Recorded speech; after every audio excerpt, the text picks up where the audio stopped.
ተመልከቱልኝ። አሁን ስሜን ብቻ አስቀርታ ፍቅር ምን እንዳለች ተመልከቱልኝ። ይሄ ቪዲዮ ለወደፊት ባሌ ነው እና ሰንበትን ምን እንደምናደርግ ልንገርህ። አውጣ ፈንዳሽን ይሳላውጣው። የጓደኛዬ ባል የቤተ ክርስቲያን አገልጋይ አራስ ሆኜ አስገድዶ ደፈረኝ። ተጋብተዋል። አዲስ ሙሽራ ናቸው። በቤተ ክርስቲያን በቁርባን የተጋቡት። ስሙን አልጠራው እየተለቀቀ መሰለኝ። እንዴት እንደሚጥም ይሄ እንትን አይደል እንዴ? የፍየል ብልት አይደል? አንድ ጥያቄዎችን ትመልስልናለህ። ስምህ ማን ነው? ወይ ጥበበ ጮክ ብለህ ነው የምትነግረን? ጥበበ ወደ አዲሱ ጄኔሬሽን ልጆች እንግባ እስቲ። በጣም የምትፈራው ፖሊስ ነው ውሻ? እኔ ፖሊስም ውሻም አልፈራም። የምፈራው እግዚአብሔርን ብቻ። እሺ ብዬ ከወጣ ያለ ፕሮግራም ለነሱ ርካሽ ነኝ ማለት ነው። ሁሉም ዓለም ላይ ያለ ሀገራት ተባብረው አፍሪካ ማደግ እንደሌለበት የሚሰራው ያለው ቅሌታም ትውልድ እያፈራን ነው። ምንድነው መጨነቅ በሆነ ባልሆነው 10 ሞልቶ አያውቅም። ዓለም 9 ነው በሉ እንጂ ቪዲዮ ጀምሯል። ሰላም ብለናል። እጅ ነስተናል፣ አንገት ደፍተናል። ይሄው መተናል። አያብ ከሚያሰኙ ቪዲዮቻችን ጎን ለጎን ተከስተናል። ከቪዲዮች ጋር ነው ወንድማችሁ ተሙን ጉዜ፣ እንዲሁም ከካሜራ በስተጀርባ ክኖሩ ነስንሶ አጣፍጦ ከሽኑ ሁሌ የሚያቀርብላችሁ ጉሴ ግስላ ወየ የማር ወለላው አንድ ላይ በመሆን ነው። እንኳን ደህና መጣችሁ። ይሳቅ ጨዋታ ነው፣ የሚቆም ነገር ቤት ነው ይሄ። እኛ ጋር ሲመጡ ምንም ካሽ አንቀበልም፣ እንዲሁም ቼክ አንቀበልም። ምንም አይነት ማስያዣ ነውር ነው። እኛ ጋር የሚሰራው የሰብስክራይብ በተሆነ ነካ አርጋችሁ ከርበት ብላችሁ የደወል ምልክቱ አለ ኖቲፊኬሽን ነካ አርጋችሁ ከርበት ብላችሁ የላይክ ምልክቱ አለ ማበረታቻ ለኔ ነካ ለግሴ ነካ ለእናንተ ነካ ስታደርጉልባችን በደስታ ትላለች ማለት ነው። እንኳን ደህና መጣችሁ። መግቢያችን ላይ ሰላም ብለናል፣ እጅ ነስተናል፣ አንገት ደፍተናል ስንል አንገት መድፋት ማለት ትርጓሜውን በውስጥ መስመሩ ወንድሞቻችን ልከውልን ነበረ። ግን እኛ ለማለት የምንፈልገው አንገት ደፍተናል፣ አክብረናል፣ አጎንብሰናል። የእግዚአብሔር ሰላምታ ሲሰጥ ከወገብ ጎንበስ ተደርጎ ነው። አለበለዚያ እኮ ቤተሰቦቻችን እንጨቱ ጣል እንዴ እንባላለን። ኢትዮጵያ ውስጥ የምትኖሩ ቤተሰቦች ቪፒኤን አብሩልን። እንደው በምን ሰፖርት ላርጋቸው ብላችሁ የምትጨነቁ ከሆነ ሌላ ነገር እንድትፈጥሩ አይጠበቅም። ቪፒኤን አብረታችሁ መመልከት ብቻ ነው። ኢትዮጵያ ውስጥ ያላችሁ ምርትና አገልግሎቶቻቸውን ማስተዋወቅ የምትፈልጉ ድርጅቶች ካላችሁ አለን፣ አናግሩን፣ አለን ወሳለን። ዛሬ ልደቷ የምታከብረው እህታችን ልጃችን ቅምጥሏ ኤማውስ ዳዊት እንኳን ተወለድሽልን 1ኛ ዓመት የልደት በዓሏን ታከብራለች። ሃፒ በርዝዴይ ቱ ዩ ሃፒ በርዝዴይ ቱ ዩ ብለናል። ቪዲዮ ላይክ እያደረጋችሁ ወደ ቪዲዮ ተመልከቱልኝ። አሁን ስሜን ብቻ አስቀርታ ፍቅር ምን እንዳለች ተመልከቱልኝ። አይ ማማ ይሄ ቪዲዮ ለወደፊት ባሌ ነው እና ሰንበትን ምን እንደምናደርግ ልንገርህ። ጠዋት እንነሳለን፣ ከዛ ቤተክርስቲያን እንሄዳለን፣ ቄጤማችንን ገዝተን እንመጣለን። ከዛ በኋላ እኔ ቁርስ እሰራለሁ፣ አንተ ፊት ቁጭ ብለህ ታየኛለህ። ከዛ ቁርሳችን በልተን እኔ ረጅም ከኋላው ክፍት በጣም ረጅም የሆነ ልብስ ለብሼ ቡና ፈላለሁ፣ አንተ ደግሞ አጠገቤ ቁጭ ትላለህ። ልጆቻችን ምንጣፍ ላይ ቁጭ ይላሉ። ከዛ እጣኑን ቦለለለ እናደርገዋለን። ከዛ ልጆቻችን ቸኮሌት ፈንቻ ምናምን ትሰጣቸዋለህ። ጉዴ ያስወጭታል። አውጣ ፈንዳሽን ይሳላውጣው። ቀድመሽ ግን አሉ እንደዚህ አይነት ሴቶች እንደዚህ የሚያስቡ አይን እያለች እኮ እንደዚህ የምታደርግ እውነት ነው። አይነት ሴቶች ስለ አሁን ገና በዚህ ጄኔሬሽን በፊትማ ይታወቃል። የቅርብ ጊዜ አላችሁ እስቲ ካላችሁ አላችሁ ወይ አለን በሉ እስቲ። የአሁኑ ጄኔሬሽን ምን እንደሚል ታውቃላችሁ? እንቅማለን ከስራ እንደወጣ ከዛ በኋላ ማታ ላይ እንጨብሳለን፣ ይሰበራል፣ ጭፈራ በዛ ይነጋል። ሊነጋጋ ሲል ወደ ቤት እንገባለን። ዋናው ቤት መግባቱ አይደል? ዋናው ቤት መግባቱ ነው። እንገባለን። እንዲህ ነው የሚባለው። እስቲ ካላችሁ አለን። ኧረ እኛ የተባረክን ሰዎች አለን። ባሉ ጠፋ እንጂ ግሴ ጠፋ እንጂ ተሙ ጠፋ እንጂ ይባላል። የጓደኛዬ ባል የቤተ ክርስቲያን አገልጋይ አራስ ሆኜ አስገድዶ ደፈረኝ ትላለች እህታችን። እስቲ ታሪኩን ሰምተን እንመለስ። ጓደኛሽ ባል ነው አሁን አንቺን የደፈረሽ? ተጋብተዋል። አዲስ ሙሽራ ናቸው። በቤተ ክርስቲያን በቁርባን የተጋቡት። እንዳልኩ አገልጋይ ነው። እሱ ገና ተጋብተው ምናልባት ከ3 ወር ከ4 ወር ያልበለጠ ጊዜ ነው ይሄንን ድርጊት ሲፈጽምብኝ ማለት ነው። እሷ ቤት ውስጥ ሕፃን ልጄን ይዤ ለማረፍ በሄድኩበት አጋጣሚ ነው ያንን ጥቃት የፈጸመብኝ ማለት ነው። በሰዓቱ ከባድ ሁኔታ ነበር። ምክንያቱም በጣም አምነዋለሁ። የወንድም ያህል ነው፣ ጓደኛዬ ባል ነው፣ የቤተሰብ ያህል ነበርን እና በዛ ምሽት ቀላል አልነበረም። ያንን ሕፃን ይዤ ጥቃቱን እንደፈጸመብኝም ተናግሮኝ ነው የወጣው። እያለቀስኩ ነው ጥሎኝ የወጣው፣ በር ዘግቶብኝ ማለት ነው። እሷም ነፍሰ ጡር ነበረች። እንድትጋቡ ነው ጸነሰችው። ለማንም አልተናገርኩም። ለጊዜያቶች ተቆጠሩ። እሷን ነበር ወደ ቤት የምጋብዘው። ቤታቸው መሄድ አቆምኩኝ። ከዛ በኋላ ግን በመሀል አንድ ቀን እነዚህ ልጅ መጠበቅ እሰራለሁ፣ ህፃን ልጅን ይዤ እየሄድኩኝ ማለት ነው። እና ከዛ ስመለስ በሬ ላይ ቆሟል። የምኖርበት ቦታ ማለት ነው። ርቀት አለው እነሱ ከሚኖሩበት፣ ግን መቶ በር ላይ ቆሟል። ደረጃውን ወጥቶ የቤቱ በር ላይ ማለት ነው። እና ምን ፈልገህ መጣ ስለው እንድናወራ ፈልጋለሁ አለኝ። እውነት ለመናገር ፍራቻው ቢኖርም የመሰለኝ ተጸጽቷል ብዬ ነው ያሰብኩት። ማውራት አለብን ሲለኝ በመሀል ከባድ ነበር። ከዛ ቤተሰብ ውጭ የምቀርበው የለም፣ ከሷ ውጭ የምቀርበው የለም። ለእኔ ከባዱ የነበረው ደብቆ መኖርም ሌላ ህመም ነበረ። መምጣት አልነበረብም ስለው እንድናወራ ፈልጌ ነው አለኝ ማለት ነው። እንግዲህ እንደ አንድ ክርስቲያን አይምሮ ይሄንን ድርጊት ፈጽሞ የማይጸጸት አለ ብዬ አላሰብኩም እውነት ለመናገር። ከዛ ህፃን ልጅን እንዳቀፍኩ ነው እናወራለን ብዬ ነው ያሰብኩት። ድጋሜ በጉልበት ይዞ ያን ቀን ጣቱን ፈጸመብኝ። በጣም ከባድ ነበረ። በጣም ማለት ከምገልጸው በላይ ለእኔ ከዛች ቀን ምሽት በኋላ እናውቀዋለን። ሁሉም የክርስትና ቤተክርስቲያን ያደጉ ልጅ ነኝ። በልጅነቴን ያገባው ተማሪ ሆኜ ነው አግብቼ ወልጅ ወደ አይርላንድ ሄድኩትና ኧረ እናንተ ሰዎች አሁን ላይ በየሶሻል ሚዲያ እየተሰሙ የመጡት እንደው ታሪኮች፣ የሰዎች የግላዊ ህይወት ግላዊ ታሪካቸው ምን አይነት ነው? እንደ ቀልድ ለጆሮም የሚሰቀጥጥ ለመስማት እንደሚከብድ ንግግሮችን ሶሻል ሚዲያ ላይ እንደ ቀላል እየሰማናቸው አሁን ላይ እየተላመድናቸው እየመጣን ነው። ኧረ ጸሎት አድርጉ እናት አባቶች፣ ኧረ ጸሎት አድርጉ። ሰሞኑን እንግዲህ እንደምታዩት ነው በየሶሻል ሚዲያው ግላዊ ታሪኮች በጣም እየወጡና እየተናገሩ ነው ያሉት። እስቲ ይሄን ሐሳብ አስመልክቶ እናንተ ብትሆኑ ምን ታደርጋላችሁ? ኮሜንት ላይ ሐሳባችሁን አስቀምጡልን። እንደተለመደው 10 ኮሜንቶችን ይዘን መተን እዚሁ ላይ እናቀርብላችኋለን፣ እንወያያለን ማለት ነው። ስሙን አልጠራውም። ይሄ ተለቅቃል መሰለኝ። ተለቀቀች።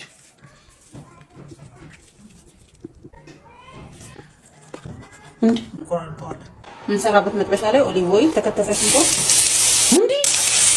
ሽንኩርቱ ትንሽ ይጠብ የከተፍነውን ፓፕሪካ፣ ሽንኩርት ፓውደር፣ የነጭ ሽንኩርት ፓውደር፣ ቆንጆ በርበሬ፣ መጨረሻ ላይ ቃሪያና የተከተፈ ለማብሰል ብዙ ደቂቃ አይፈልግም። ይህ ነገር በዳቦ እንዴት እንደሚጥም ሁላችሁም በየቤታችሁ ሞክራችሁ አስተያየታችሁን ተነግሩኛላችሁ። ዛሬ ሬሲፒያችን ይሄን ይመስላል። በጣም ነው የምወዳችሁ። ላይክ፣ ፎሎ፣ ሼር፣ ፖስት እንዳይረሳ። ይሄ እንትን አይደል እንዴ? የፍየል ብልት አይደል? ስሙን ከምጠራው እውነትን ነው እንኳንም አልጠራው። ከዚህ ቀደም እንግዲህ ሚስት የባሏን ሽሮ መብያ ለሊት 6 ሰዓት ላይ ተነስታ አነሳችሁ አሉ። ጭራሽ አሁን ተጠብሶ እየተበላ ነው ወገን። እኛ ወንዶች የደረሰብን አሁን የመጣብን መዓት ነው። ምን ጉድ ላይ ነን ያለ ነው? ኧረ ወንዶች የሆነ ነገር ይባል። ይሄ ነገር እኮ የፍየል መራቢያ እኮ ነው። መራቢያ አካል እኮ ነው። መራቢያ እኮ ነው። ዘር እኮ ነው እንዴ! ዘር ትበያለሽ? ይሄ አሁን ስንት ጋንት ይወጣዋል። መንጋ ፍየል ባንዴ። በይ ለማንኛውም የወሊድ መከላከያ ዋጪ ምን እንደሚያመጣ አይታወቅም። እኔ የለሁበትም። ግሴን ያለው ዋጪ ዝም ብሎ ከኋላ እንጀርግጎት ሲሄድ የማይፈልገው መሰላት እንዴ? አንተ እኔ ከልቤ ነው እየተናገርኩ ያለሁት። እኔ እያፈርኩ በጣም እኔ ፊት ለፊት ያለሁት እኔ ነኝ። ቃጭል አደረገችው ዝም ብሎ መንገድ ላይ እንዲህ አለች። የ80ዎቹና የ90ዎቹ ልጆች ምን አይነት ባህሪ ነበራቸው? እስቲ መጀመሪያ ከ80ዎቹና ከ90ዎቹ ልጆች እንጀምር። አንድ ጥያቄዎችን ትመልስልናለህ። ስምህ ማን ነው? ወይ ጥበበ ጮክ ብለህ ነው የምትነግረን። ጥበበማ ጥበበ ሰለሞን። የት ትምህርት ቤት ነው የምትማረው? መድኃኒዓለም ትምህርት ቤት። እሺ ምንድን ነው የምትማሩት? ሶስተኛ ክፍል ምን ተምረሃል? የትምህርት አይነት? አዎ የትምህርቱ አይነት ሳይንስ እንማራለን። ሳይንስ ትማራላችሁ? ስሙልኝ በደንብ። ሂሳብ፣ አማርኛ ትማራላችሁ? አማርኛ እንግሊዝኛ ትማራላችሁ? አትማሩም? እሺ ወደ አሁኖቹ ደግሞ 2000ዎች ያሆኑ ልጆች ወደ አዲሱ ጄኔሬሽን ልጆች እንግባ እስቲ ወደዚህኛው ዘመን። እንኳን ደህና መጣ። እንኳን ደህና ቆየ። ስም እኮ ግን የዚህ ዘመን ስም አይደለም። አብዮት ማለት በእንግሊዘኛ ሪቮሉሽን ማለት ነው። ሪቮሉሽን ማለት ለውጥ ማለት ነው። 2011 ትንሽ የመንግስት ለውጥ ስለነበር አባቴ አብዮት አለኝ። አብዮት በጣም የምትፈራው ፖሊስ ነው ውሻ? እኔ ፖሊስም ውሻም አልፈራም። የምፈራው እግዚአብሔርን ብቻ ነው። ይኸው ተመልከቱልን። እኛ እኮ ስምንጮህ ወደደ እኮ አይደለም። በፊት እኮ ጮክ ብሎ ማውራት ትላልቅ ሰዎች ቀደም ብለህ ማውራት እንዲሁም የመሃል ጣልቅ ብለህ ስትገባ ምንድነው ጣልቃ የምትገባው ቅልብልብ ተብለን ያቺ የለመደችዋን መኪና ኮርኩማችንን ገጭ የዋናታችን ተበሳስቶ ቁጭ ብሏል እስካሁን ድረስ። አሁን እኮ ልብ ብሎ ለማያቸው እኮ እሸቱ ተጠያቂ ህፃናቱ ጠያቂ እኮ ነው የሚመስሉት። እንደውም ከለውጥ ጋርና ከምርጫ ጋር በተነሳ እና አንድ ቪዲዮ ውስጥ ላጋራችሁ በጣም ስለገረመኝ ነው። እኛም እኮ እድሜያችን ስላልደረሰ ነው እንጂ ብንመርጥ ደስ ይለናል። ያው ማንም ይመረጥ ማን ዋናው የሀገራችን ሰላም ጃበካ እኔ ኢስተርሰን የምን ሀዘሩ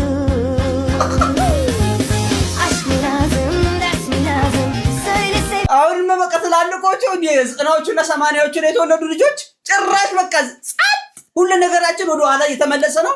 ልጆቹ ሌላ ታሪክ ላይ ገብቷል። ኢንተርቪው ሲደረጉ የሚናገሩት ንግግር ይሄ ሁሉ ከምን አንፃር የመጣ እንደሆነ ኋላ ላይ ያሳያቸዋለሁ። አንድ ኢንተርቪው ላሳያችሁ።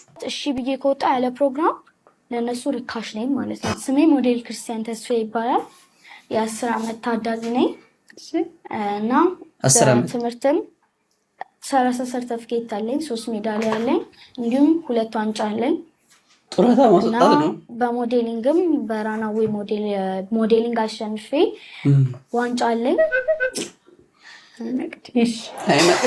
እና የተለያዩ የፕሮሞሽን ስራዎችን ሰራለሁ። እንደነገርኩሽ በራናዌ ሞዴሊንግ ተመርቄያለሁ። ወይ ጉድ! አይ መቅደስ ተበለ ወይ ማኔጅመንት ነበረኝ። ፕሮግራም ስጨርስ ምንም ማድረገው ነገር ከሌለ ቁጭ ብዬ ጓደኞቼ መጣው እንጫወት ካሉኝ ሌላ ፕሮግራም አለብኝ ሌላ ጊዜ ፕሮግራም አድርጌ አስፈቅጄ እጫወታለሁ ነው ማለት ያለብኝ። ምክንያቱም ጓደኞቼ በዛ ሰዓት መጣው እንጫወት ቢሉኝ እና በዛ ሰዓት እሺ ብዬ ከወጣ ያለ ፕሮግራም ለነሱ ርካሽ ነኝ ማለት ነው። ያገኙኛል ተው እኔ ማራፍ እሺ አሜዚንግ ወይ ግዚኦ የሚመጣ ጄኔሬሽን ግን ወዴት ይሆን ማረፊያችን? እኛ እውነት እኮ ነው ርካሽ ነሽ ማለት መጥቶ በእነሱ ስኬጁል ንይል ብለውሽ ካንቺ ፕሮግራም ውጪ ካወጡሽ ራስሽን ባሉ ያላረክሽም ማለት ነው። የራሴን ቫሉ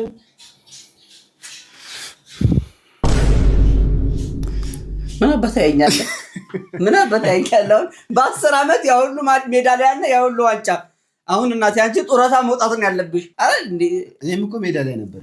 የምን የታላቁ ሩጫ ያኔ በቆርቄ ተሰጠና ልጆቹ ጥሩ ደረጃ አይድረሱ አይደለም አይማሩ። በጣም ደስ የሚል ሁኔታ ላይ ነው ያለችው።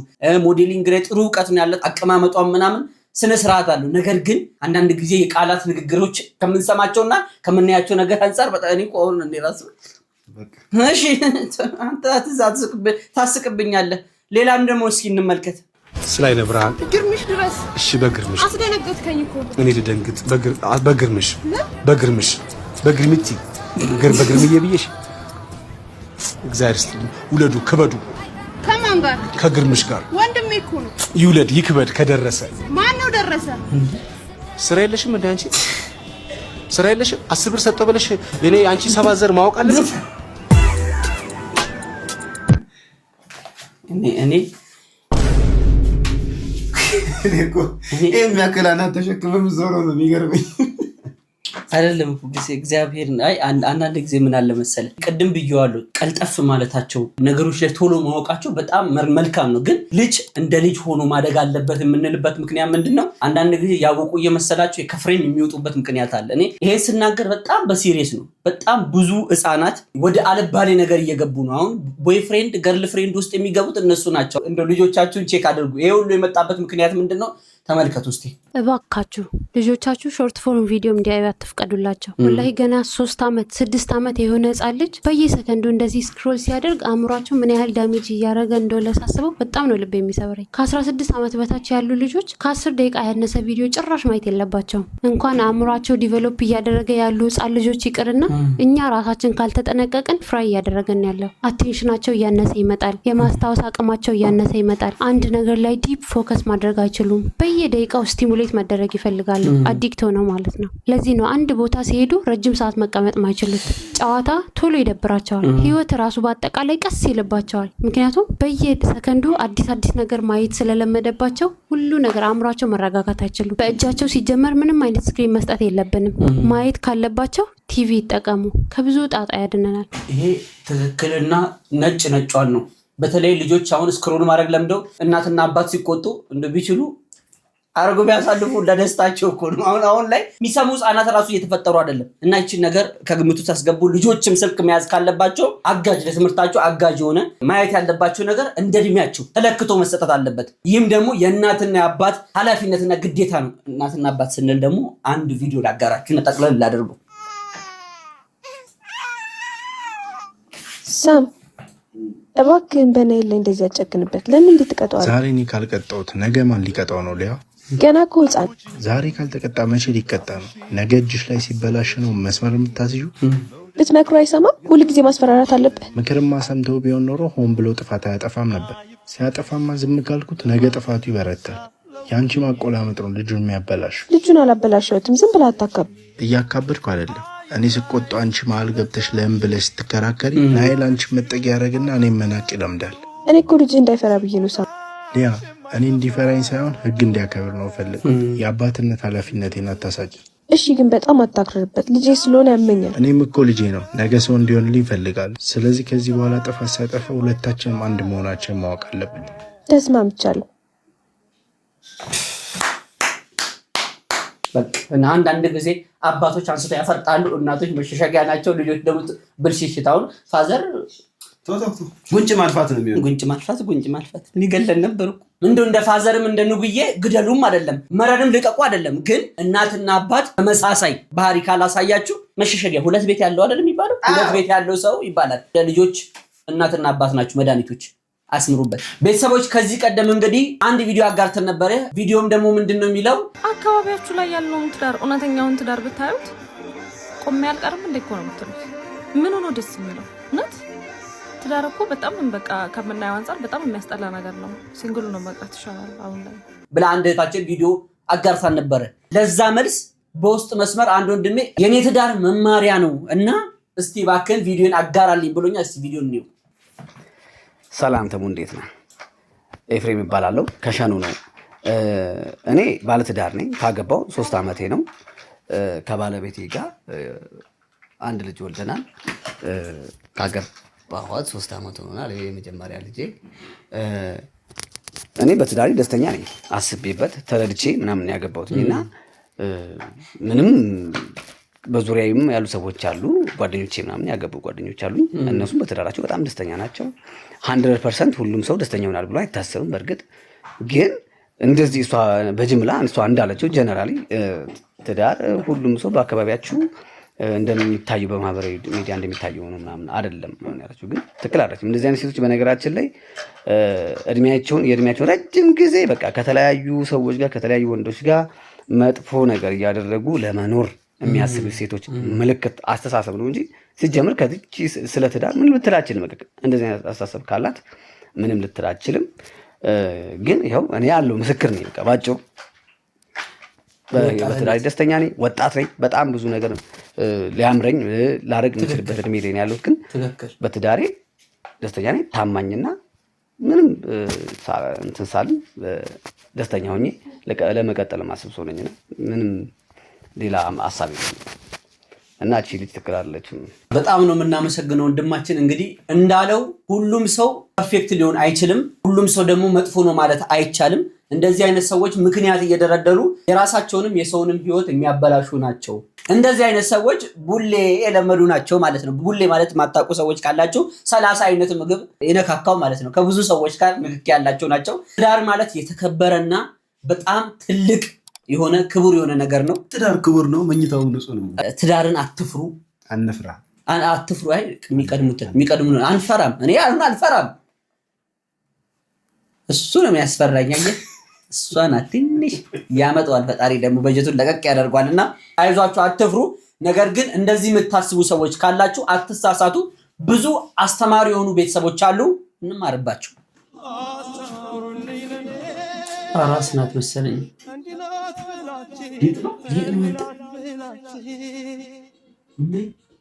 ላጥ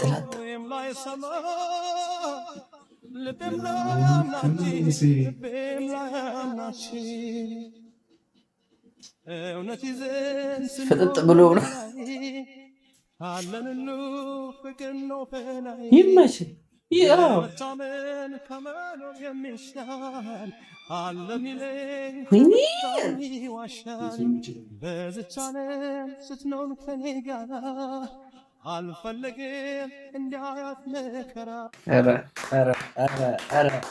አንዳንድ ጊዜ ትዳራችሁን ቀለል አድርጋችሁ ስትኖሩ ማካበድ ከሌለበት ተሳስባችሁ ነው የምትኖሩት። ከዛ በኋላ ነው ፈጣሪ የሚሆን ነገር ጨመር ነው የሚያደርገውና ወንድሜ አንተን አይደለም እሱን ነው አንተን እንደዚህ እድሜና ጤና ይስጥህ ላንተ።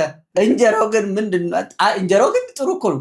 አይኑ የለውም እኮ አይን ምንድነው? ልታማልለው ነው እንዴ? አይን ልትበላው መስሎኝ። ልትበላው ነው ሊመራህ ነው እንዳትለኝ። እስቲ የኛ ሀገር ባለሀብቶች እባካችሁ አንዳንድ ጊዜ ልምድ ከሌላ ሰው ለምን አትወስዱም? እስቲ ይልኝ እስቲ እኔ እያለው የሀገሬ ህዝብ መንገድ ላይ ወድቆ አይቀርም የሚል ሰውዬ ላሳያችሁ። እዚህ ጋር የምታዩት ሰውዬ የቴክ ሚሊዮኔር ነው እና ወደ 99 የማይክሮ ቤቶች ትንንሽ ቤቶች ሰርቶ ካናዳ ውስጥ ቤት ለሌላቸው ሰዎች ሰጥቷል። እና ቤቶቹ እነዚህ ነው የሚመሳስሉት። እንደምታዩት ወደ 240 ካሬ ናቸው እና ሁሉ ነገር አለው ውስጡ፣ ኪችን፣ ሳሎን፣ ቤት፣ መታጠቢያ ቤት ምናምን እና እነዚህ ደግሞ ስትሪክትሊ ለሆምለስለስ ፒፕል ናቸው ማለት ቤት ለሌላቸው ሰዎች ማለት ነው። እና ፊሎሶፊው ምንድን ነው? ሃውሲንግ ፈርስት የሚባል ፊሎሶፊ ነው የሚከተለው ሰውዬ። ምን ማለት ነው? አንድም ሰው ምን ያህል ሰብስተንስ አቢዩዝ ውስጥ ቢሆን ምንም ያህል ትራማ እየደረሰበት ቢሆንና ምንም ያህል ችግር ውስጥ ቢኖር የሰው ልጅ ቤት ከሌለው ወይም ደግሞ መጠለያ ከሌለው ምንም አይነት ችግሩን ሊፈታ አይችልም። ስለ ቤት የተጨነቀ ከሆነ ምንም አይነት ችግር ሊፈታ አይችልም፣ የራሱን ችግር ያለበትን ብሎ ነው የሚያምነው። እና ከሀገሩ መንግስት ጋር በመተባበር ማለት ነው ይሄን የመሰሉ ቤቶች ከነ ኮሚኒቲው ማለት ይሄንን ቤት የሚወስዱ ሰዎች ማለት ነው ከነ ሰፖርት ሲስተሙ ነው የሚወስዱት። እዛው ስራ ማግኘት ይችላሉ። እዛ ኮሚኒቲ ውስጥ ለምሳሌ ካፌ ውስጥ ምናምን መቀጠር ይችላሉ። ቴራፒም አለ። ከነገና ከሰብስተንስ አቢዩዝ መውጣት ከፈለጉ ከዛ የሚወጣቸውም ሄልዚ የሆነ ኢንቫይሮንመንት እንዲኖር አድርገው ነው የሰሩት ማለት ነው። ይህን ኔይበርሁድ ኦፍኮርስ በነፃ አይደለም፣ ሰዎቹ ሬንት ይከፍላሉ። ግን ሬንት የሚከፍሉት አንደኛ በሚያገኙት ገቢ ልክ ነው። የሚያገኙት ገቢ ይታይና 30% ነው የሚቀበሏቸው ምንም አይነት ገቢ ቢሆን ማለት ነው። ሁለተኛው ደግሞ የሰው ልጅ የሆነ ነገር ሲከፍል ኦነርሺፕ ይሰማዋል ወይም ደግሞ ዲግኒቲ ይሰማዋል። ዝም ብሎ ሃንዳውት እንዳይመስላቸው በነፃ የተሰጣቸው ነገር እንዳይመስላቸውና እንዳይሸማቀቁ በሚል ነው እንጂ ኢንታየርሊ ነን ፕሮፊት የሆነ ስራ ነው እየሰሩ ያሉት ማለት የበጎ አድራጎት ስራ ነው። እና በጣም ስላስገረመኝ ነው። ሀሳብ ካላችሁ ከመሰክሰስ አስቀምጡ። እኛም ደስ ይለናል እኮ የኛ ሀገር ባለሀብቶች እስቲ አላችኋል። ይሄ ቪዲዮ በእርግጠኝነት ለትላልቅ ባለሀብቶች ይደርሳል። የቤት ኪራይ ያሰቃይቶናል። ቤት ስጡኝ፣ ተረጋጋ እንጂ ስጡኝ ብለህም ጮኸም ይሆናል እንዴ? አይጮህም እንደዚህ በእናትህ። እሺ አንተ በለሽ። እኛ ከቤት የወጣ ነው በ18 ዓመታችን ነው። ከ18 ዓመታችን ጀምሮ የቤት ኪራይ ስንከፍል ኖረናል። ምድር ቤት ላይ ሆነን የቤት ኪራይ ስንከፍል ብዙ አይነት መከራና ስቃይ ደርሶብናል። ከዛ መከራና ስቃይ ሳንገላገል ደግሞ ቤት ኪራዩ ባናቱ እየተጨመረብን ነው። እና ከቻላችሁ ቤት ኪራይ ቤት ከፍሉልን፣ ካልሆነ ቤት ገንብታችሁ ብትሰጡንም ደስ ይለናል። ስላዳመጣችሁኝ አመሰግናለሁ። እንዲህ ነው የሚባለው። ይህን ያክል ተበድለናል። ገባኝ። አንተ ረፍ ደግሞ ተመልሰ ተመስገን ነው በል። ተመስገን ነው። እስቲ እቺ አዲስ የመጣች ጅምር ፍሪክ እስቲ እንስማት። ክላስ ንብለት ዛሬ እኮ 4-9 አስተማሪው ማለት እኛ ጉዳያችን አይደለም። ይክራብ ያረጋል። እዚህ ጋር ያሉት በጣም ስለሚያምሩ ቆሩ መሰለኝ። እቺ ግን አይኗ ራሱ አስተውላል።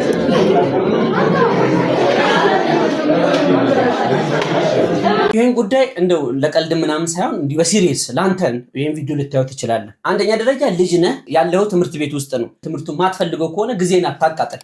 ቦታውን ልቀቅ፣ ለሚማሩ ልጆች ልቀቅ። ህልም ወዳለበት ቦታ ሂድና ስራም ከሆነ ስራ፣ መክሊትህን ኑር። ሁለተኛ ነገር ደግሞ የለበስከው ዩኒፎርም የመንግስት ትምህርት ቤት ዩኒፎርም ነው። የመንግስት ትምህርት ቤት ዩኒፎርም ማለት እኔን ጨምሮ ሌሎችን ሰዎች የግል ትምህርት ቤት ከፍለ መማር ስለማንችል አፎርድ ማድረግ ስለማንችል የመንግስት ትምህርት ቤት ገብተን እንማራለን። ይህ ማለት ምንድነው? ኑሯችን ዝቅተኛ የሆነ ድሆች ነን። አዎ ቴንክ ዩ ድሆች ነን። ከመብላትና ከመጠጣት ያለፈ ሌላ ነገር ማሰብ የማንችል የገንዘብ ድሆች ነንና የደሃ ቀብራራ ወደ ሰማይ አራ የደሃ ቅንጡ ያፏጫል በቂጡ የሚባለው ለእንዳንተ አይነቱ ነው። መምህራንም ዝም ማለታቸው፣ ትምህርት ቤት አስተዳደሮችም ዝም ማለታቸው በጣም የሚያሳፍር ነገር ነው። ይህን ነገር መናገር የምፈልገው ለአንተ ትምህርት ቤት ብቻ ሳይሆን ለመላው ኢትዮጵያ ውስጥ ላላችሁ የግልም ሆነ የመንግስት ትምህርት ቤት የሰው ልጅ ቀድሞ መማር ያለበት ስነ ስርዓት ነው። ስነ ስርዓት ያልተማረ ዜጋ ፊደል ቢቆጥር ብኩን ነው። ከልብ በጣም ይቅርታ ጠይቃለሁ።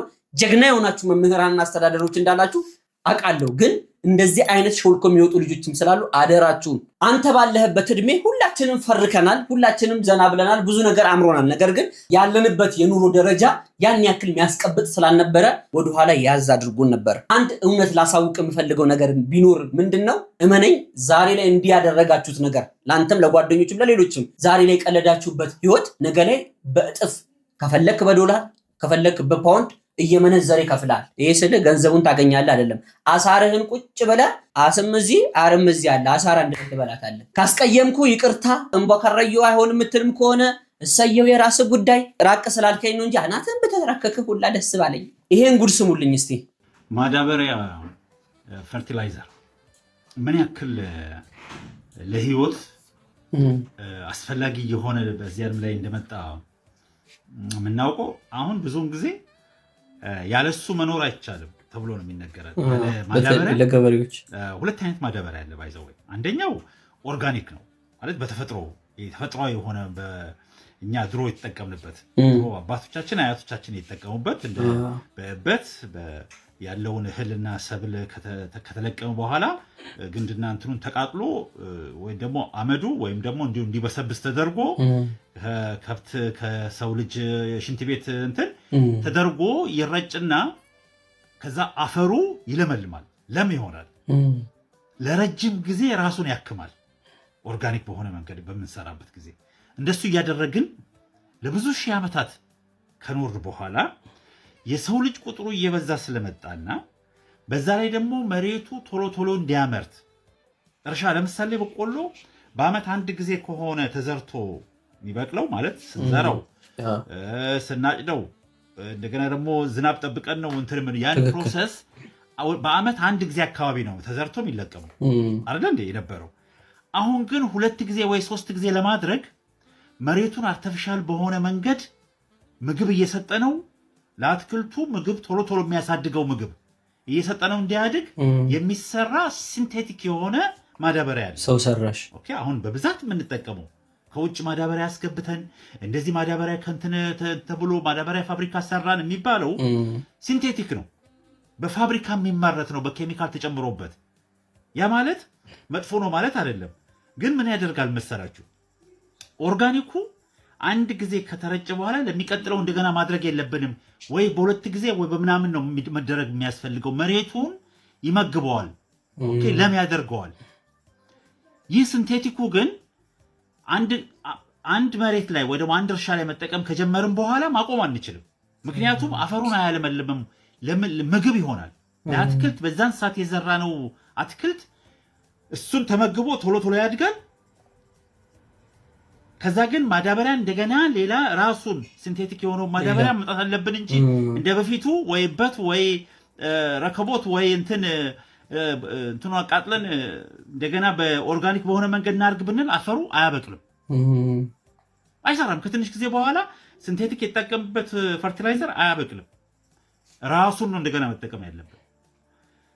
ስለዚህ ይህን ደግሞ ጠቅላላ የዓለም ህዝብ በጣም የተወሰኑ ሀገሮችና የተወሰኑ ገበሬዎች ብቻ ናቸው በኦርጋኒኩ በድሮ መንገድ የሚያመርቱት እንጂ እያደገ የመጣ ኢኮኖሚ ወይ ደግሞ ሀብታም የሆነ ሀገር የሚመገበው ምግብ እየበዛ ስለሚመጣ ያንን ደግሞ ለማምረት የግድ ሲንቴቲክ ፈርቲላይዘር ያስፈልገናል። በፋብሪካ የተመረተ ፈርቲላይዘር ያስፈልገናል። ያን ደግሞ ለማድረግ ሶስት ነገሮች ያስፈልጉናል።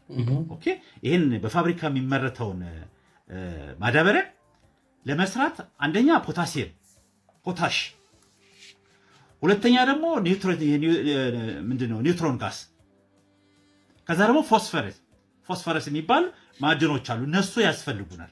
ፎስፈረስ ኢትዮጵያ እንደ ኢትዮጵያ ያለ ሀገር ወይ ደግሞ የአፍሪካ ሀገር እነዚህ ነገሮች አሉን በብዛት። ስፔሻሊ ከዓለም ላይ ትልቁ የፖታሲየም አምራች ተብሎ ለዓለም ደረጃ ሲወጣ አንደኛ የሚጻፈው ካናዳ ነው። እነሱ ያላቸው 1.1 ቢሊዮን ሜትሪክ ቶን አካባቢ ነው ያላቸው። ሁለተኛ እንደዚህ ራሻ ምናምን አለ። የኢትዮጵያ ከ5 እስከ 14 ቢሊዮን ሜትሪክ ቶን የሚገመት ፖታሲየም አለን፣ ፖታሽ አለን መሬት ውስጥ ደንከር። ያንን ግን አውጥተን ፈርቲላይዘር መስራት አንችልም። ለምንድን ነው እስከዛሬ ድረስ የተደረግነው? እሱን አውጥተን ስንልክ እሱን አውጥተን ያን ፖታሺየም ወደ ውጭ በምንልክበት ጊዜ ፈርቲላይዘር ለሚሰሩ ሀገራት ማለት ነው፣ ለዌስተርን ሀገራት ማለት ነው፣ ስንልክ ታሪፍ አይጫንብንም፣ በርካሽ ነው የምንልከው። ኦኬ ባለፈው እንደተነጋገርነው ለምሳሌ ቡናችንን ስንልክ ቡናውን ጥሬውን ስንልክ ታክስ የለውም፣ ለውለ ታሪፍ አይጫንበትም። ቆልተን ፈይተን ግን አሽገን የምንልክ ከሆነ 3-4 ጊዜ እጥፍ ታሪፍ ይጨምሩብናል። ለምንድን ነው? ቫልዩ አድ ያንን እኛ ጥቅሙ እንዳናገኝበት። ኦኬ ሁሉ ጊዜ ድህነት ውስጥ እንድንቀመጥ የሚደረግበት መንገድ ዋነኛው መንገድ ይሄ ነው። እኛ ጥሬ ዕቃ ነው ማቅረብ ያለብን። ጥሬ ዕቃ ለምሳሌ ፖታሻችንን ከመሬት ውስጥ አውጥተን ጭነን መላክ ነው እነሱ ጋር። እነሱ ከዛ ፈርቲላይዘር ይሰሩትና ራሳችን እኮ ይላክንላቸው ነው። ጋዙንም ፖታሲየምንም ፎስፈረሱንም አፍሪካ ውስጥ ሞልቷል። ከአፍሪካ ከዓለም አንደኛ የሚባለው ሞሮኮ ነው። እኛም ራሳችን አለን ፎስፈረስ በቂ የሚሆን ለራሳችን። ፖታሲየም ከዓለም አንደኛ የምንሆነ ከዓለም አንደኛ ማንም የማይደርስብን ጋፑ ብነግራችሁ እስከ 14 ቢሊዮን ሜትሪክ ቶን የሚገመት ፖታሲየም ያላት ሀገር ነች ኢትዮጵያ። ፈርቲላይዘር ግን ከውጭ ነው የምናመጣው፣ በዶላር እየከፈልን ነው የምናመጣው። ምክንያቱም ያ ነው ኢንከረጅ የሚደረገው። ያ ነው የነሱ ድርጅቶች ወይ ደግሞ የነሱ ኢኮኖሚ ውስጥ ለመቀመጥ አብረን ከነሱ ኢኮኖሚ ውስጥ ለመሳተፍ ማቅረብ ያለብን እኛ ጥሬ ዕቃ ነው። ጥሬ ዕቃ አቅራቢ የሆነ ሀገር ደግሞ በምንም ተአምር ማደግ የለበትም። ይህ ጋና የዛሬ 60 ዓመት አካባቢ ከሳውዝ ኮሪያ ኢኮኖሚ በላይ ነበር። እያንዳንዱ የአፍሪካ ሀገር ኢኮኖሚ በጣም ትልቅ ኢኮኖሚ መሆን የሚችል ነበረ። ግን ምንድነው ሳውዝ ኮሪያ ምንም ማዕድን የለው፣ ወርቅ የለው፣ ማዕድን የለው፣ ምንም ነገር ፖታሲየም የለው፣ ነዳጅ የለው። ኢንዶኔዥያ፣ እነዚህ የመሳሰሉ ሀገሮች የሌላቸው ሀገሮች ማዕቀብ አይደረግባቸው፣ እድገታቸው እንዲቀጭ አይደረግም። ምክንያቱም እንደኛ አይነት ሀገር ካደገ ያንን ለምሳሌ እኛ አሁን የጀመርነው አለ። ለምሳሌ ፈርቲላይዘር ራሳችን ፋብሪካ ከፈትን አይደል? እንዴት ነው የከፈትነው? እርስ በራሳችን ሳውዝ ከሳውዝ እዛው እየሰራን እንጂ እነሱ ፈቅደው እነሱ ኢንቨስትመንት ወይ የወርልድ ባንክ ወይ አይኤምኤፍ ለኛ ብር አበድሮን ፈርቲላይዘር ማኒፋክቸር ልንከፍት እዛው ከኛው አፍሪካ ካለ ቢሊዮነር አቶ ዳንኮቴ ጋር አብረን ሆነን ነው መክፈት የቻልነው። ኦኬ እሱንም ስንት አይነት ማዕቀብ ማድረግ እየሞከሩ ነው። ባለፈው ያልኳችሁ ነገር አለ። ነዳጅ የዳንጎቴ ነዳጅ እያወጣ ለአፍሪካ በዓለም ገበያ ሳይሆን በረከሰ ዋጋ ስላቀረበ ኦልሬዲ ክስ እያቀረቡበት ነው በሀገሩ መንግስት ላይ። ናይጄሪያ ላይ ክስ አቅርቧል። የሚያወጣውን ነዳጅ ለአፍሪካ በዓለም ገበያ አይደለም የሚያቀርበው ያለው አርክሶ ነው የሚሸጠው ያለው ተብሎ። ያ ምንድነው መሰላችሁ ምን እንደሚያደርጉ ግራ ገብቷቸው ነው እንጂ ይህንን ፈርቲላይዘርትን ከጀመርን ፖታሲየም የኛ ፖታሲየም ጥሬው እየወጣ ነው የሚላከው። ያ ያቆማል ማለት ነው። ኦኬ ራሳችን ፈርቲላይዘር ማምረት እንጀምራለን ማለት ነው። ራሳችን ማዳበሪያ ማምረት ከጀመርን ደግሞ የእነሱ ማዳበሪያ መግዛት እናቆማለን ማለት ነው። ለዚያ ነው እኛ በፍጹም ማደግ የሌለብን ህዝቦች ሆነን እንድንቀመጥ የተደረገው። የአፍሪካ አህጉር ከዓለም ላይ ማንኛውም አህጉር የሚደርስበት የለም በሀብት። ያ ሀብታችን ነው ለዚህ ሁሉ ያበቃል። እንዳናድግ ተደርገን ኢኮኖሚያችን እንዳያንሰራራ ተደርገን በተቻለ መጠን በጣም የሚገርመው እኮ ተባብረው እኮ ነው ሁሉም ዓለም ላይ ያለ ሀገራት ተባብረው አፍሪካ ማደግ እንደሌለበት የሚሰራው ያለው። አፍሪካ ጥሬ ዕቃውን ብቻ ነው ማቅረብ ያለበት እነሱ ባወጡልን ዋጋ ማለት ነው። በጣም እኮ ነው የሚገርመው። ጉላክ አይ መማር ደጉ አይ እዚህ ታተረን እርስ በእርስ ዘር ከዘር ሃይማኖት ከሃይማኖት ብሔር ከብሔር ጋር እንባላለን። ለነሱ ምቹ ነው። እየገቡ እየላሱን የነሱ አሽከር ሆነናል። ለማንኛውም ጆሮ ያለው ይስማ። እኩይ ተግባር ላይ የተሰማራን ሰዎች ካለን የፈረንጅ መጫወቻ መሆናችን እንግዲህ እንዳንዘነጋ። ቅሌታም ትውልድ እያፈራን ነው። ኢትዮጵያዊ ሆነ በኢትዮጵያዊ ገዳማት ላይ በጸያፉ አፍህ የተከፈተልህ ሰው ካለ ይሄን ስማ። እንግዲህ አዳምጥ። ያለ ገዳማቱ ሀገር ብለህ የምትጠራው የሀገር ታሪክ የለህም። እንዴት? ተራ ቁጥር 1 የታሪክ ጓዳና የማንነት ማህደር ናቸው ገዳማቱ። የምትኩራራበት ባለም መድረክ ሄደ ኢትዮጵያ የራሷ ፊደል፣ የራሷ ቀን መቁጠሪያ፣ የዘመን አቆጣጠር፣ የቁጥር ስርዓት ያላት ብቸኛ አፍሪካ ሀገር ያደረጓት ገዳማት ናቸው። ያለ ገዳማቱ የኢትዮጵያ የነገስታት ታሪክ፣ የዓለም አቀፍ ዲፕሎማሲ ሰነድና ጥንታዊ ብራናና መጽሐፍት የሉም። ታሪክ የለህም። ያለ ገዳማቱ ኢትዮጵያ የጥበብና የሳይንስ ስልጣኔ የላት። ቱሪስት እንዳይል በር የከፈትክለት የላሊበላ ፍልፍል አብያተ ቤተክርስቲያናት፣ የደብረ ዳሞ፣ የዋልድባ፣ የጣና ገዳማት፣ የጥንቱ የኢትዮጵያ የኢንጂነሪንግ የስዕልና የህንፃ ጥበብ በጠቅላላ የኢትዮጵያ ጥንታዊ ምህንድስና የኪነ ህንፃ ልቀት ለዓለም ያስመሰከሩልህ እነዚህ ገዳማት ናቸው። አለበለዚያ ታሪክ የለህም። ያለ ገዳማቱ በየቦታው ሄደህ የምትኩራራበት በባርነት ያልተገዛች ሀገር ኢትዮጵያ የምትላት ታቦት ይዘው በመዝመት የሰራዊቱ ሞራል የገነቡ ህዝቡን በፈርሃ እግዚአብሔር አንድ አድርገው ሀገር ድንበሩን እንዲጠብቅ ለሃይማኖቱ እንዲገዛ አልፎም ቅድመ አያትህን ከኩንታኪንቴ ጅራፍ ያስጣሉ እነሱ ናቸው። የሀገር መከላከያ መንፈሳዊ ምሰሶች ገዳማት ናቸው። የምዕራባውያን የዘመናዊ ሕክምናና ሳይንስ ሳይመጣ ለክፍለ ዘመናት የሀገሪቷን እጽዋት፣ ማዕድናት፣ ጸበላት አቀናጅተው በሀገር በቀል የእጽዋት ሕክምናና የስነ ልቦና ፈውስን ትራዲሽናል ሜዲሲንና ሳይኮቴራፒን አንድ ላይ ሰንገው ጤነኛ ወላጅ የሰጡ እነሱ ናቸው፣ ገዳማት ናቸው። ዘመናዊ ህገ መንግስትና መጽሐፍት ከመቀረጻቸው አስቀድሞ ሀገሪቱ የምትመራበትን ፍትሐ ነገስት ስርዓት እና ዛሬ የምትኖርበትን ስርዓተ ማህበረሰብ በማስተርጎም ለንጉሳውያን አማካሪ እንዲሁም የፍትህ መሰረት ሆኖ የኖሩት ገዳማት ናቸው። ዘመናዊ ዩኒቨርሲቲ ሳይመሰረት የላቀ የፍልስፍና ስርዓትን በቅኔ የስነ ጽሁፍ ጥበብን በጥልቅ ትርጓሜና ፍልስፍና ለሀገሪቱ ልሂቃን ሲያስተምሩ የኖሩ የጥንት ከፍተኛ ትምህርት ተቋማት ገዳማት ናቸው። በገዳሙ ስራ መፍታት መዝናናት ለመሰለ ሳይሰሩ መብላት አይገባም የሚል ጥብቅ የሥራ ባህል በማስፈን ለግብርናው መሻሻል፣ ለአትክልትና ፍራፍሬ ልማት የእጅ ጥበብ ስራዎች ፈርቀዳጅ አርአያ ሆነው የኖሩት ገዳማት ናቸው። ካልክስ ታይም ማኔጅመንት ከዘመናት በፊት ቀርጸው የኖሩት ገዳማት ናቸው። ጸሎት፣ ስራ፣ ጥናት፣ እረፍት ለሁሉም ጊዜ አለ። ከእንስሳት ቆዳ ብራና በመቅደድ ከእጽዋት ከአፈር ቀለማት በመቀመም መጽሐፍት በብዕር የመጻፍ የመቅረጽ ጥበብን ማይክሮግራፊን ያስተማሩ የሀገሪቱ ስነ ጽሁፍ ምንጭ ገዳማት ናቸው። ትምህርት ቤት የሀገር መሪዎች የነገስታት ሞራልና የስነ ምግባር ትምህርት ቤት ገዳማት ናቸው። ወላጅ ለሌላቸው፣ ረዳት ለሌላቸው አረጋውያን፣ በህይወቱ ጣውረድ ለተሰበሩ ዜጎች ያለምንም ልዩነት ተቀብለው የሚመግቡ የሚንከባከቡ ሶሻል ሴፍቲ ኔት መጠለያ ሆነው የኖሩት ገዳማት ናቸው። ዛሬ የምትኮራበት ቱሪስት የምትስብበት ዓለም አቀፍ ደረጃ ቅርስነት ላይ የተመዘገቡ ጥምቀትና መስቀል መሰል በዓላት ስርዓታቸውን ክብራቸውን ሳይቀንስ ለሺህ ዓመታት እንዲዘልቁ መዋቅራዊ መሰረቶች የሆኑት ገዳማት ናቸው። ሴቶች በማህበራዊ አመራር ሚና እንዳይኖራቸው በሚጨቆኑበት ዘመን እንደነ እቴጌ እሌኒ እንደነ እቴጌ ምንትዋብ ያሉ መሪ እናቶች የፖለቲካና የጥበብ ስልጣን ላይ እንዲወጡ መንፈሳዊና ስነ ልቦናዊ መሰረት የጣሉት እነዚህ የሴቶች ገዳማት ናቸው። በዋሻና በከርሰ ምድር ከጠላት ወራሪ ታሪክህን ሰንገው ደብቀው እየታረዱ ያቆዩልህ ገዳማት ናቸው። እንደ ንጉስ ካሌብ እንደ ንጉስ ላሊበላ የስልጣን ጥመኝነትን በቅድስና የሰበሩና ያስተማሩ ተቋማት ገዳማት ናቸው። ጥንታዊ ብረታ ብረት ማዕድናትን የማቅለጥ ጥበብ ለመሳሪያ፣ ለጌጣጌጥ፣ ለነሐስ መስቀሎች እንዲሁም ለደውሎች የማዕድን የማቅለጥ ጥበብ ወይም ሜታለርጂን የዳበረው በገዳማት ነው። የሀገሪቱ የውሃ ምንጮች፣ ፈሳሽ ወንዞች እንዳይደርቁ፣ ደኖች እንዳይጠፉ በዙሪያቸው ያሉትን ተራሮች፣ ደኖችን በጥብቅ ሃይማኖት ከልለው ዛሬ የምትተነፍሰውን አየር ያስረከቡህ ገዳማት ናቸው። የጎሳ የቋንቋ ልዩነት ሳይገድባቸው የኢትዮጵያ ብዝሃነት ውበትና የአንድነት ትልቁ ማሳያ ሆነው የኖሩት ገዳማት ናቸው። ደከመህ አይደል? አይዞህ። በኢትዮጵያ ማህበረሰብ ውስጥ ለዘመናት የጸናው የሀገሪቱ ማህበራዊ መረዳጃ መሰረት የሆኑት እድርና እቁብ የመረዳዳት እሴት መዋቅር ቀርጸው ያስተማሩት ገዳማት ናቸው። የጂኦሜትሪና የንድፍ ጥበብ፣ ታሪካዊ ዋሻ፣ ብልሃትና አርቅቆት፣ ፍልስፍና፣ ፉከራ፣ ቀረርቶ፣ ለቅሶ፣ ግጥሞቹ፣ የሰዋሰው ስርዓቶቹ፣ ኦራል ሊትሬቸር የሰጡን ፍጹም ትህትናን በተግባር የሚታይበት ብቸኛ ቦታ ገዳማት ናቸው ስለ ብዙ ያወራው መሰል አይደል? ለጆሮ እንዳይከብድ መንፈሳዊ ትግሉን መስዋዕትነቱን ገድሉን አውጥቼልህ ነው ከታሪኩ አዝናለኝ ስነግርህ። ያለ ገዳማቱ ሀገር ብለህ የምትጠራት የሀገር ታሪክ የለህም።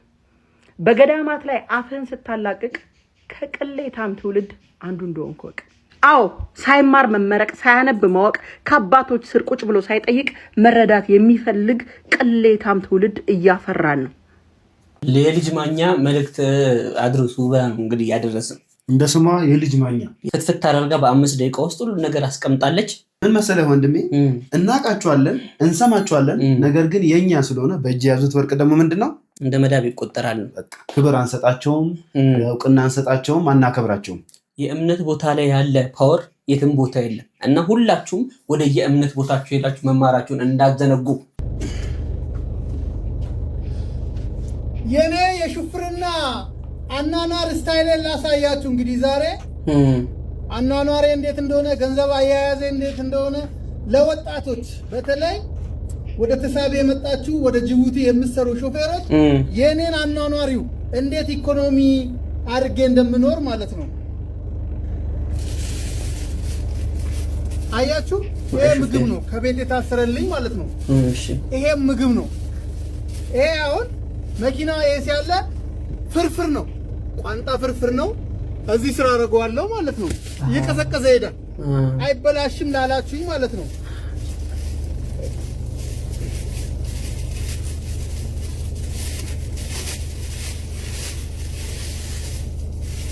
ይሄ ደግሞ ምሳና ራቴ ነው። ምሳና ራቴ አያችሁ። ይሄን ይዛለው ባለቤቴ ትቋጥርልኛለች። ግን የሚገርማችሁ ነገር ማለት ነው ይሄን ቋጥሬ ስወጣ ወደ ጅቡቲ ሲሄድ እስከ ጅቡቲ 2000 3000 ብር አወጣለሁ። እቺን ገንዘብ ባለቤቴ ሴቭ እንድታረግ ቤት አስቀምጬ ነው የምወጣው። ከቤቴ ስወጣ ነው ወይ 1000 ብር ወይ 500 ይዤ ነው የምወጣው። ከዛ በኋላ ነው እኔ የሥራ ማስኬጃ የምወስደው ማለት ነው። ለምንድነው ለዚህ ማወጣው ገንዘብ ለባለቤቴ ጠረጴዛ ላይ ጥዬላት ወጣለሁ፣ እሷ ሳታይ ማለት ነው። እሷ ደግሞ ትቆጥብና አንዳንድ ነገሮች ጠርቀም ታረግና የቤት ዕቃ ትገዛበታለች፣ የምትፈልገውን ታረግበታለች። ተጋገዝን እንደማለት ነው። ትክክል። እና ከቤቴ ስወጣ ከዛም ልክ ወደ መኪናዬ ሳልደርስ ደግሞ ምገዛውን ላሳያችሁ። አስላሽ ዳቦ 1 2 3 ስላሽ አይበላሽም። ይሄ ነገር 3 ቀን ይጠቅመኛል ማለት ነው። ለ3 ቀን አይበላሽም። ለ3 ቀን መንገድ ላይ ደግሞ ወተቶች እገዛለሁ። እነዚህ ወተቶች እዚህ ስር ይቀመጣሉ። እዚህ ማቀዝቀዣ ስር ማለት ነው። ማቀዝቀዣ ስር ይቀመጡና ጅቡቲ እስክደርስ ድረስ ይረጋል ማለት ነው። ኡርጎ ይሆናል። ከሰርንት ለ2 ቀን እሱን መገባለሁ ማለት ነው። ከዳቦ ጋር ካሁኑ ስላሽ ዳቦ ጋር ያረኩ ማለት ነው። እና ምንድነው አናኗርን ቀለል ካላረግ ነው ገንዘብ ዝም ብለን ብናጠፋ ከሆነ አይሆንም። እኔ ምንድነው ወጪ ቀንሳለሁ። ሱስ የለብኝም፣ አልጠጣም፣ አልቅምም፣ አላጨስም፣ ሌላ አይነት ደባል ሱስ የለብኝም። የኔ ሱስ ሆዴ ነው። በላለው ውሃ ጠጣለሁ። አለቀ። መጠጥ ቢያምረኝ እንኳን እቤቴ ነው የምጠጣው፣ ውጪ ላይ አልጠጣም። ጎበዝ። ከቤተሰቤ ጋር ከባለቤቴ ጋር ሆኜ እሷ ትገዛለች፣ ቤት ይቀመጣል፣ እዛ ጋር ነው የምጠቀመው ማለት ነው። አኗኗሬ ነው እንደዛ ነው። አሁን የቆምኩት የእረፍት ሰዓቴ ነው። አሁን ከዚህ ቀንሼ ምሳዬን እበላለሁ፣ ግማሹ ይቀመጣል፣ እራቴን እበላለሁ። እቺን አሁን ከሰው ጋር ብበላ ታልቃለች፣ ወዲያው ነው የምታልቀው። ለምን ሰው ጋብዛችሁ እንብላ ስትሉ ግድ ሰው እስኪጠግብ መብላት ስላለበት ቀንሼ መብላት አልችልም። አንድ ላይ ነው የምንበላው። ለራሴ ከሆነች ግን እቆጥባለሁ፣ ምሳዬን እበላለሁ፣ እቆጥባለሁ፣ ራቴን እበላለሁ። ከተረፈ ደግሞ ስላልተነካካ መኪናው ኤሲ ማቀዝቀዣ ስላለው ጠዋት ቁርሴን እበላለሁ። ያኛው ደግሞ ነገና ለከነገ ወዲያ ሆነኛል ማለት ነው። ፈንጠር ያደርገዋል። ኑሮ እንደዚህ ነው። 3 ቀን 4 ቀን ለምሳሌ በዚህ ምግብ 2 ቀን፣ በእርጎ 2 ቀን 4 ቀን፣ የ4 ቀን ወጪዬን እቀንሳለሁ፣ ለባለቤቴ እሰጣታለሁ። እሷ ደግሞ ቤት ውስጥ የሚሆኑን ያ ማለት ለዚህ ሲሰጣት ደግሞ ክፍያ አይደለም ውጪ ላይ ማጠፋቸውን ገንዘቦች ቤቴን እየሄዳለሁ እሷ ደግሞ አጠረቃቅማ ቤቱን ታሳምራለች። ይሄ ከአስቤዛ ጋር አይገናኝም፣ ከወጪዋ ጋር አይገናኝም። ቴንኪው ነው የኔ ውድ ማለት የሰጠሽን ገንዘብ አላጠፋሁትም። ብትዘክሚም ለሊት እንቅልፋተሽ ብትሰሪልኝም ይኸውና ገንዘቡን አላጠፋውም ለአንቺ ሰጥቻለሁ ማለት ነው። እና ህይወትን ቀለል አድርጋችሁ ኑሩ። ሰው ምን ይለኛል አትበሉ። ግድ ሆቴል ካልገባት ማለት እኔ ሁሌ አይደለም አንዳንዴ ሆቴል እበላለሁ። ጅቡቲ ገብቼ ደግሞ ይሄ የምበላውን ሲጨርስ ደግሞ ሆቴል እመገባለሁ። እቺ 4 ቀን ያጠራቀምኳት ገንዘብ እንደዚህ እያረኩ ነው። እኔ ብዙ ጊዜ ከየት አምጥቶ ቤቱ እንዲህ ይሄን መሰለ፣ ከየት አምጥቶ ነው ቤቱ እንዲህ የሚያምረው? እኛም ሹፌር ነን፣ እኛም ለፍተናል፣ 20 ዓመት ሰርተናል፣ 15 ዓመት ሰርተናል። ወንድሞቼ ትክክል ናችሁ። እኔ የማገኛትን በአግባቡ ነው የምጠቀመው፣ እቆጥባለሁ። ያቺ የምቆጥባትን ነገር ደግሞ ለጥቅም አውላታለሁ ማለት ነው። አንዳንዴ መብላት ሲኖርብኝ ይበላል። መብላት ካላስፈለገኝ ደግሞ አልበላም። ገንዘቧን ግን እቆጥባለሁ፣ አላጠፋትም። እኔ ባለቤቴን ጎበዝ ናት፣ እኔን ጎበዝ ነኝ። እኔ ምን ለማለት ፈልጌ ነው፣ ገንዘብ ሴፍ የሚደረገው በእንደዚህ አይነት ነገር ነው። እኔ ማልጠጣ ከሆነ ማልቅም ከሆነ ማላጨስ ከሆነ ደባል ሱስ ከሌለብኝ የሆነ ቦታ ማልደንስ ከሆነ ማጠራቀማት ገንዘብ ግዴታ ቤቴን ኢንቨስት አደርግበታለሁ፣ ቤቴን አሳምርበታለሁ። አንዳንድ ሰዎች ገንዘብ ትይዙና ባንክ ላይ ታስቀምጣላችሁ፣ ያለችዋችሁን ብር ቤታችሁን አታሳምሩ። እኔ ደግሞ ያለችን ብር ባንክ ከማስቀምጥ ቤቴ ላይ ነው ኢንቨስት ማድረገው። ለምንድን ነው? በወርም ልምጣ በ15 ቀንም ልምጣ ፋ ያለ ቤት ውስጥ መግባት እፈልጋለሁ። ጽድት ያለ ቤት ውስጥ እንድገባ እኔ ብቻ አይደለማ መኖር ያለብኝ፣ ልጆቼ ጸዳ ቤት ውስጥ መኖር አለባቸው፣ ባለቤቴ ጸዳ ቤት ውስጥ መኖር አለባት። ኖሮኝ ሳይሆን ዕቃ ምገዛው፣ ኖሮኝ ሳይሆን ቤቴን ማሳምረው፣ ያለችን ባንክ ከማስቀምጥ ቤቴ ላይ ኢንቨስት አደርጋለሁ። ብር ተቀምጦ ብር እየሞተ ያድራል። ስለዚህ የኔ ህይወት ዛሬ ስለሆነ የት እንደምሞት ስለማለት ቤቴን ላይ ኢንቨስት አደርጋለሁ። ጽድት ያለ ቤት በተቻለ መጠን አቅሜ የፈቀደው ነገር አሟላለሁ፣ እኖራለሁ። ቤተሰቤም ደስ ብሏቸው ይኖራሉ። በእንደዚህ ነው አያችሁ፣ ህይወት እንደዚህ የተደረገችው ገንዘብ የምትቆጠበው። ሰላሙን እወዳችኋለሁ። ይመች ሹፌር ኮንክ እንዲያልፍል የምትፈልግ ከሆነ ነገሮች ስለማይሞሉ ሱስህን ማቆም፣ ወጪዎችን መቀነስ ነው። 20 ዓመት ነዳው 30 ዓመት ነዳው አይሰራም። ሴፍ ካልተደረገ እዛው በዛው ባለበት ሩጥ ነውና በየመንገዱ ደግሞ ሹፌር ማለት የሀገር ጀርባ አጥንት ነው የሚባለው። ቅርብ ጊዜም በነዳጅ ማነስ ምክንያት ትራንስፖርት በማጣት ምን ያህል እንደተንገላታን ታውቃላችሁ። ወንድሞቻችን በየቦታው ምን አይነት ችግር እንደሚገጥማቸውም ታውቃላችሁ። ይሄን ጉዳይ የምታደርጉ ሰዎች ቆጠብ በሉ። እንዲህ ያለን ቪዲዮን አይተን ጨርሰናል። እስከዚህ ሳይሽ ደርሰናል። እስካሁን ድረስ ኢትዮጵያ ውስጥ ሆናችሁ VPN ሳታበሩ የተመለከታችሁ ቤተሰቦቻችን ምን ነው የሚያስብል ነገር ነው። እባካችሁ ቀጣይም ቪዲዮ ስታዩ VPN አብረታችሁ መመልከታችሁን እንዳትረሱ። yes of course ምርትና አገልግሎቶቻችሁ ማስተዋወቅ የምትፈልጉ ድርጅቶች በሶሻል ሚዲያ ሊንኮቻችን ብታናግሩን እኔም ቢብዬ ነው እንግዲህ ብለን ነው አላልንም። በቃ ወሬ አታብዛሽ። ሞጫ እኮ ነው። በቃ እንወዳችኋለን። ክበሩልን። ቴንክ ዩ